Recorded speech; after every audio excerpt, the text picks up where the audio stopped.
10 years. So I was about 5 years into my process when I heard him speak. And I was at a point where I was thinking, well, maybe I should go get my master's in creative writing, and be able to teach this as well or something. Or, maybe there's something else I need to do to get better. And I heard him speak at the North Carolina Writers Conference, actually a time when it was here in Wilmington.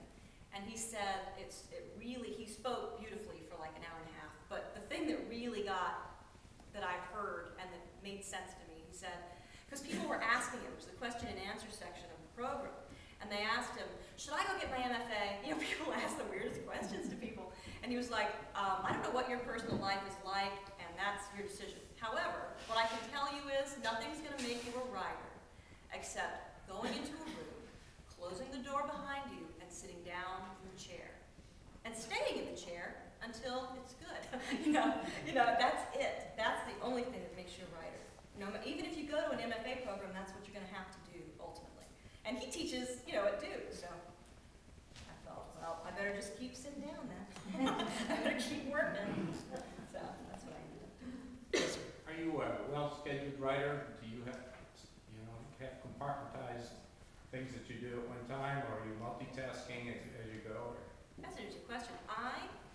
There's a lot of marketing involved now, and a lot of that is through the internet. So I am, networking with other writers all over the country. Thank God for the internet, because I've met people online that I would never get a chance to meet, but maybe once every 2 years at a conference, if I'm lucky. So that's a huge portion of the work, is seeing what other people are doing, hearing what's going on in the community, and it's also it's a support system too. So we're all in the same boat. We're all trying to make our first chapter work. Like 3 of us will sit down at the same time and try to make something out of nothing, all at the same time, So that's great. But the writing has to come.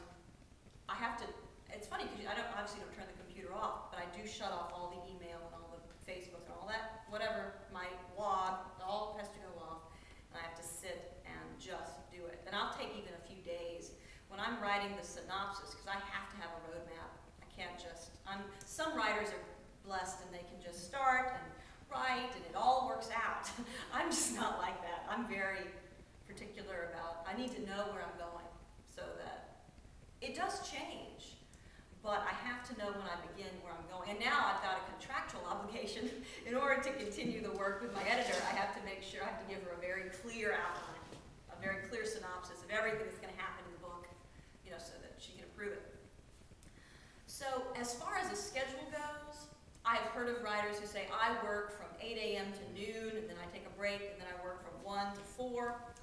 I don't really work like that, which is odd, because I'm a very regimented person, and I think of myself as very regimented. But what I do instead, if it's business work, then I can be regimented about it. Or if it's editing, it depends on how close I am to the deadline, rewriting.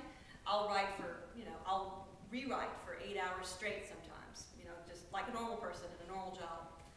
But if it's composition, if it's coming from the beginning, I try to do it by pages. I say, okay, I've got to get 10 pages done today, or I've got to get 5 pages done today. I'll do it. I sit in the chair until I do it, and I get up and wander around and try to avoid it. It's weird. I don't know why that is. I need to do it, I want to do it, and I love it, but while I'm writing the first chapter is the hard one. It's like, oh,